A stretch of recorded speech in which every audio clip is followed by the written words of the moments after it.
সিজারে বাচ্চা হলে নাকি সন্তান পালনের পূর্ণ সওয়াব পাওয়া যায় না, জান্নাত পাওয়া যায় না, এই কথা কতটুকু সত্য? পাপকে ঘৃণা করো, পাপীকে নয়। ইসলামের দৃষ্টিতে এটা কতটুকু সঠিক? হিন্দুদের বিয়ের দাওয়াত খাওয়া যাবে কিনা? আল্লাহর প্রিয় বান্দা হওয়া যায় কিভাবে? ইমাম নামাজে ভুল করলে মুসল্লি নামাজ হবে কিনা? ফরজ গোসল সঠিক নিয়ম বলবেন। স্বামী যদি পর্দার অনুমতি না দেয় তাহলে করণীয় কি? কত টাকা হলে জাকাত দিতে হবে? 2 লক্ষ টাকা ধার এনেছি, দেওয়ার সময় আমি কি তাকে খুশি হয়ে কিছু বাড়িয়ে দিতে পারি? তাকে শুধু হবে স্বর্ণকারের কাজ করি, আমার জন্য সোনার আংটি তৈরি করা জায়েজ হবে কি? বিশেষ সুবিধার জন্য লোন নেওয়া যাবে কি? আমরা জানি উটের মাংস খেলে অজু করতে হয়, কিন্তু কেন বিড়াল কেনা বেচা করা কি হারাম? নিজের ছোট বাচ্চাদের মারধর করলে কি গুনাহ হবে? আর দেরি না করে চলুন আপনাদের জিজ্ঞাসার জবাবের আলোকিত ভুবনে আমরা প্রবেশ করি। আর আফসান আহমেদ শুভ আপনি লিখেছেন, পাপকে ঘৃণা করো, পাপীকে নয়। ইসলামের দৃষ্টিতে এটা কতটুকু সঠিক? না, এটা কোনো ইসলামের কথা নয়। পাপী সে পাপ করে, সেজন্য তার প্রতি ঘৃণা থাকতে হবে। এআইডি থেকে আপনি লিখেছেন, হিন্দুদের বিয়ের দাওয়াত খাওয়া যাবে কিনা? বিয়েতে সাধারণত পুজো হয়, সেজন্য ওই পুজোর অনুষ্ঠানে যাবেন না। বাকি বিয়েকে কেন্দ্র করে কোনো খাবার অনুষ্ঠান হচ্ছে নিছক, সেখানে আপনি হালাল খাবার পরিবেশন করলে খেতে পারেন। আব্দুল্লাহ জোবাইর আপনি লিখেছেন, আল্লাহর প্রিয় বান্দা হওয়া যায় কিভাবে? আল্লাহর প্রিয় বান্দা হওয়ার জন্য আল্লাহর সমস্ত আদেশ নিষেধগুলো মানতে হবে। আল্লাহ রাব্বুল আলামিনের প্রিয় কাজগুলো বেশি বেশি করে করতে হবে। মোহাম্মদ আনিক হোসেন লিখেছেন, ইমাম নামাজে ভুল করলে মুসল্লি নামাজ হবে কিনা? ভুল যদি এরকম হয় যার ফলে নামাজ নষ্ট হয়ে যাবে, তাহলে মুসল্লির নামাজ নষ্ট হয়ে যাবে। ভুল যদি এমন হয় রিকভার করার মতো, তাহলে মুসল্লিও ইমাম সাহেবের সাথে সহু দিয়ে রিকভার করবেন। আর যদি ভুলটা ওই লেভেলের না হয়, যা সুন্নতের এদিক সেদিক হয়, তাহলে সেক্ষেত্রে নামাজ তো হয়ে যাবে, কোনো অসুবিধা নেই। এমডি আলামিন হোসেন লিখেছেন, ফরজ গোসল সঠিক নিয়ম বলবেন। ঠিক, ফরজ গোসলের সঠিক নিয়ম হলো শরীর বা কাপড়ের কোথাও নাপাক থাকলে সেই জায়গাটা আগে ধুয়ে ফেলতে হবে। এরপরে হাত ধোবেন কবজি পর্যন্ত 3 বার, এরপরে কুলি করবেন গড়গড়া করে, এরপরে নাকে পানি দিবেন ভালো করে, তারপরে মুখ ধোবেন, হাত ধোবেন, এরপরে পুরো শরীরে পানি ঢেলে গোসল করবেন। আসার সময় 2 পাও ধুয়ে বের হয়ে চলে আসবেন। এটাই ফরজ গোসলের সুন্নাহসম্মত পদ্ধতি। লামিয়া এডি থেকে লিখেছেন, স্বামী যদি পর্দার অনুমতি না দেয় তাহলে করণীয় কি? স্বামীর অনুমতির দরকার নেই। আল্লাহ তাআলা ফরজ করেছেন পর্দাকে, অতএব যেটা আল্লাহ তাআলা ফরজ করেছেন সেটা করতে গিয়ে স্বামীর অনুমতির কোনো প্রয়োজন নাই। এমনকি স্বামী যদি বাধাও দেন, সে বাধা উপেক্ষা করে আপনি বিনয়ের সাথে তাকে জানিয়ে দেওয়া যে আমার সৃষ্টিকর্তার নির্দেশ আমি মানতে বাধ্য, তোমাকে বা আপনাকে আমি ভালোবাসি, মানে এই না যে সৃষ্টিকর্তার নির্দেশ আমি লঙ্ঘন করব আপনার নির্দেশের কারণে। বিনয়ের সাথে তাকে নিজের অপারগতার কথা প্রকাশ করে আপনি ঠিকই পর্দা মানতে হবে। এরপরে এমডি হাদিস জামান আপনি লিখেছেন, কত টাকা হলে জাকাত দিতে হবে?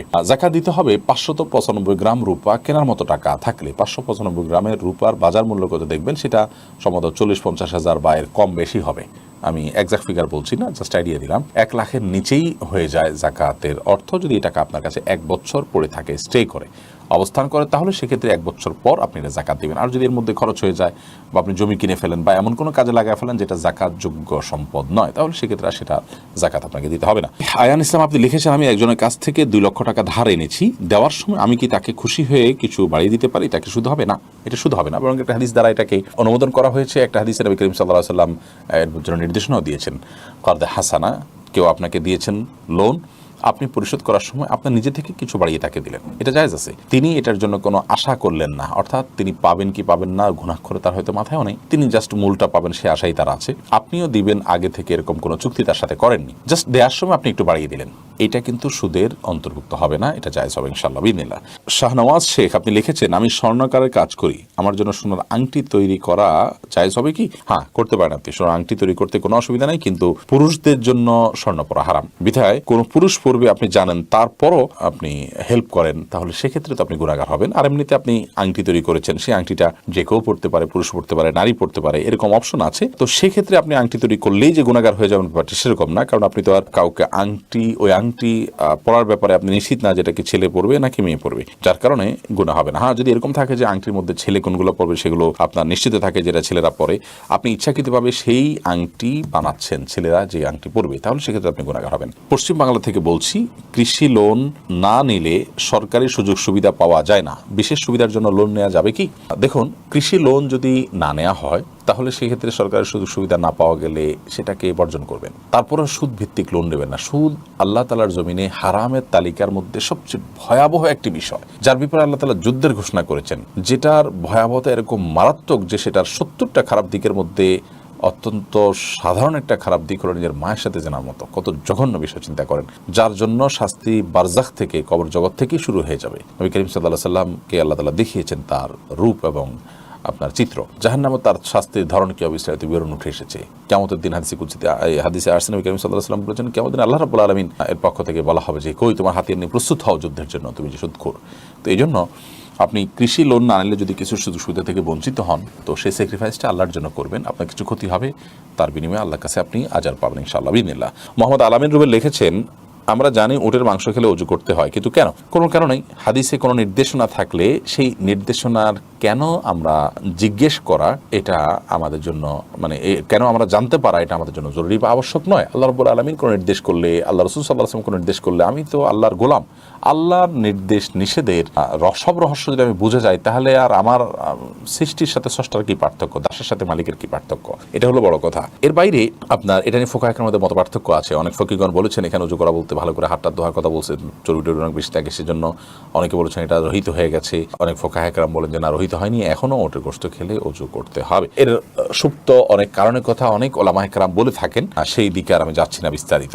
যেমন ওটের বাথানে শয়তান থাকে, বিশেষ করে ওটের রাখার যে জায়গা, গোয়াল ঘর যেরকম থাকে এরকম, সেখানে শয়তান জায়গা থাকে, সেখানে সালাত আদায় করার পরে হাদিসে নিষেধাজ্ঞা আসছে। তো ওটের গোশত খেলে ওট আমরা ব্যবহার করতে পারি, হালাল, নবী করিম সাল্লাল্লাহু আলাইহি ওয়াসাল্লাম ওটে চড়েছেন, চড়বেন, সবই ঠিক আছে। কিন্তু শয়তান ওই জায়গায় আশ্রয় নেয়, সেই জন্য তার একটা প্রভাব মানুষের মধ্যে পড়তে পারে, সেই জন্য এটা গোশত খাওয়ার পর ওযু করার কথা বলা হয়েছে। এরকম ব্যাখ্যা অনেকে করেন, আর অনেক রকমের ব্যাখ্যা আছে। এই ব্যাখ্যাগুলো নেহায়েতই ওলামা একরামের নিজস্ব ব্যাখ্যা, হাদিসে এর কোনো কারণ উল্লেখ করা হয়নি, আল্লাহ তাআলা ভালো জানেন। কিন্তু এর মাঝে কল্যাণ আছে, আর এটা নামার মাঝে অকল্যাণ আছে, সেটা একেবারে পরিষ্কার। যদিও আগেই বলেছি যে এটা নিয়ে মতপার্থক্য আছে, যে হাদিসের উপরে এখন আমল করে ওটের গোশত খেলে ওযু করতে হবে কিনা, ওযু ভঙ্গ হবে কিনা, সে বিষয় নিয়ে পপি ইসলাম আপনি লিখেছেন, সিজারে বাচ্চা হলে নাকি সন্তান পালনের পূর্ণ সওয়াব পাওয়া যায় না, জান্নাত পাওয়া যায় না। এই কথা কতটুকু সত্য? না, এরকম কোনো কথা হাদিসে বলা হয় না যে সিজার হলে হবে না, অন্যটা হলে হবে, এরকম কোনো পার্থক্য হাদিসে করেনি। আমরা কিভাবে সেটা করব?